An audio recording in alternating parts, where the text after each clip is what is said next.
শিক্ষার্থী বন্ধুরা আসসালামু আলাইকুম, welcome again to my channel. আজ আমরা আলোচনা করব অ্যাসার্টিভ সেন্টেন্সকে কিভাবে ইম্পারেটিভ সেন্টেন্সে রূপান্তর করা যায়। তো শিক্ষার্থী বন্ধুরা, আমরা যদি কোনো অ্যাসার্টিভ সেন্টেন্সকে ইম্পারেটিভ সেন্টেন্সে রূপান্তর করি, সেক্ষেত্রে আমরা সর্বপ্রথম কী করব, অ্যাসার্টিভ সেন্টেন্সের সাবজেক্ট খুঁজে বের করব এবং সেই সাবজেক্ট কোন পারসন, ফার্স্ট পারসন না সেকেন্ড পারসন না থার্ড পারসন। যদি অ্যাসার্টিভ সেন্টেন্সের সাবজেক্ট হয় ফার্স্ট ও থার্ড পারসন, সেক্ষেত্রে আমরা ইম্পারেটিভ করার সময় সেন্টেন্সের শুরুতে লিখব লেট, তারপরে সাবজেক্টের অবজেক্টিভ ফর্ম প্লাস বাকি অংশ। আমি আবারও বলছি, যদি আমরা অ্যাসার্টিভ সেন্টেন্সকে ইম্পারেটিভ সেন্টেন্সে রূপান্তর করি, সেক্ষেত্রে আমরা সর্বপ্রথম অ্যাসার্টিভ সেন্টেন্সের সাবজেক্ট খুঁজে বের করব এবং দেখব সে সাবজেক্ট কোন পারসন, ফার্স্ট সেকেন্ড থার্ড, এই তিনটা পারসনের মধ্যে যদি ফার্স্ট ও থার্ড পারসন হয়, সেক্ষেত্রে আমরা শুরুতে লেট বসাবো, তারপরে সাবজেক্টের অবজেক্টিভ ফর বসাবো, তারপরে বাকি সব লিখব। তো শিক্ষার্থী বন্ধুরা, যদি অ্যাসার্টিভ সেন্টেন্সের সাবজেক্টের পরে কোনো মডাল ভার্ব থাকে, সেক্ষেত্রে ওই সাবজেক্ট এবং মডাল ভার্বটি বাদ যাবে। তো এখন আমরা কয়েকটি উদাহরণ ফলো করব, তাহলে আমরা ব্যাপারটি আরও ভালোভাবে পরিষ্কার হতে পারব। তো আমরা যদি আমাদের অ্যাসার্টিভ সেন্টেন্সটি এরকম হয় যে উই should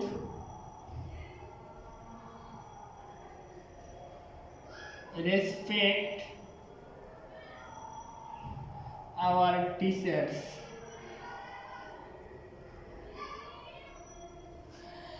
এই অ্যাসার্টিভ সেন্টেন্সে আমরা সর্বপ্রথম সাবজেক্ট খুঁজে বের করব। তো আমাদের এখানে সাবজেক্ট হলো উই এবং যেটা ফার্স্ট পারসন প্লুরাল নাম্বার, এবং এখানে একটা মডাল ভার্ব শুড আছে।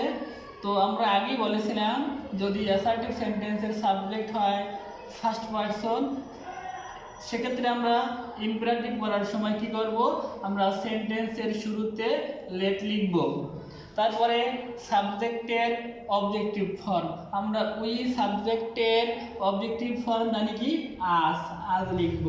যদি সাবজেক্টের পরে কোনো মডাল ভার্ব থাকে, সেই মডাল ভার্ব বাদ যাবে, তারপরে মূল ভার্ব থেকে বাকি সবটুকু আমরা লিখে দিব। তো রেসপেক্ট আওয়ার টিচার্স। তো যদি অ্যাসার্টিভ সেন্টেন্সটি এরকম হয়, দে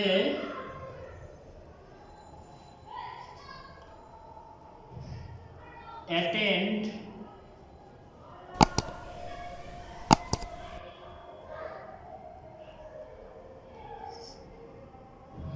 they do not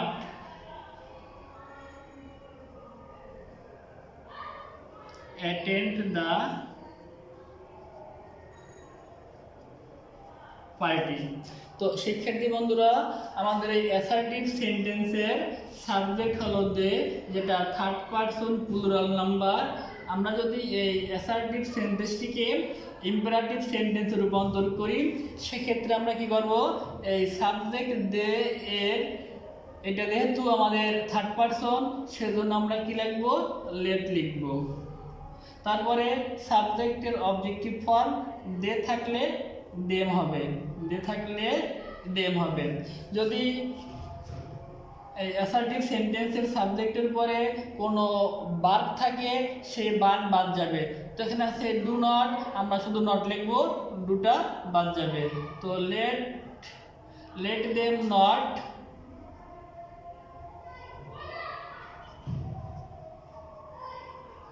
attend the party। তো শিক্ষার্থী বন্ধুরা, যদি কোনো অ্যাসার্টিভ সেন্টেন্সকে আমরা ইম্পারেটিভ সেন্টেন্স রূপান্তর করি, সেক্ষেত্রে আমরা দেখব সাবজেক্ট কি আছে, ফার্স্ট পারসন না থার্ড পারসন না সেকেন্ড পারসন। যদি সাবজেক্টটি হয় ফার্স্ট এবং থার্ড পারসন সেক্ষেত্রে আমরা কী করবো, লেট বসাবো, তারপরে সাবজেক্টের অবজেক্টিভ ফর বসাবো, সেন্টেন্সের বাকি সব ঠিক থাকবে।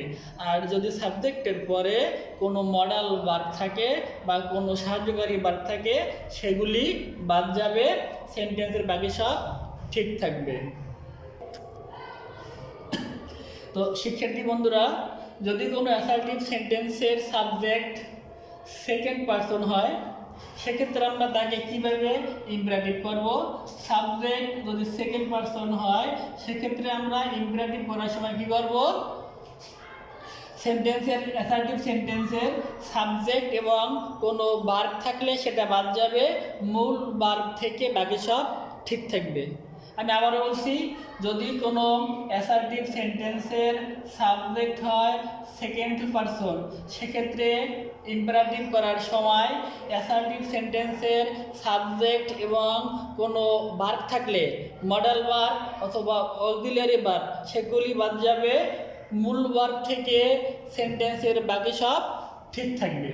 তো এখন আমরা কয়েকটি উদাহরণ ফলো করব। যেমন যদি অ্যাসার্টিভ সেন্টেন্সটি এরকম হয়, you should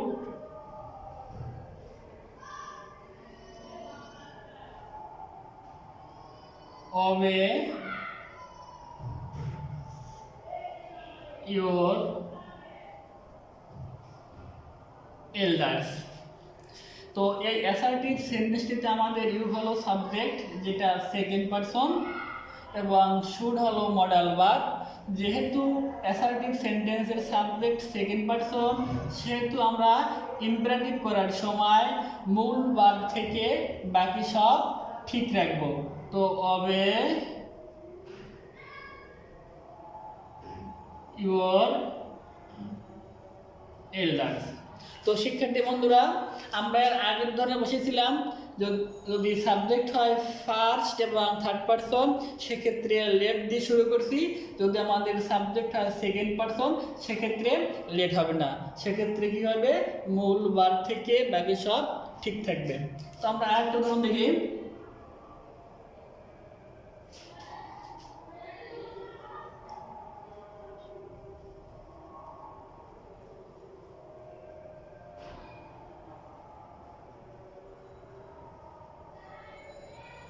you should never tell এ লাই।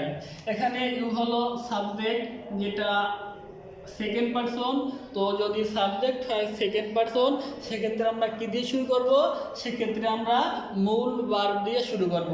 তো এই সেন্টেন্সে আমাদের ইউ হলো সাবজেক্ট, শুড হলো মডাল ভার্ব, নেভার হলো অ্যাডভার্ব এবং টেল হলো মূল ভার্ব। তো শিক্ষার্থী বন্ধুরা, আমরা বলেছিলাম যে যদি অ্যাসার্টিভ সেন্টেন্সের সাবজেক্ট হয় সেকেন্ড পারসন সেক্ষেত্রে আমরা মূল ভার্ব থেকে বাকি সব ঠিক রাখবো, সাবজেক্ট এবং মডাল ভার্বটা বাদ যাবে।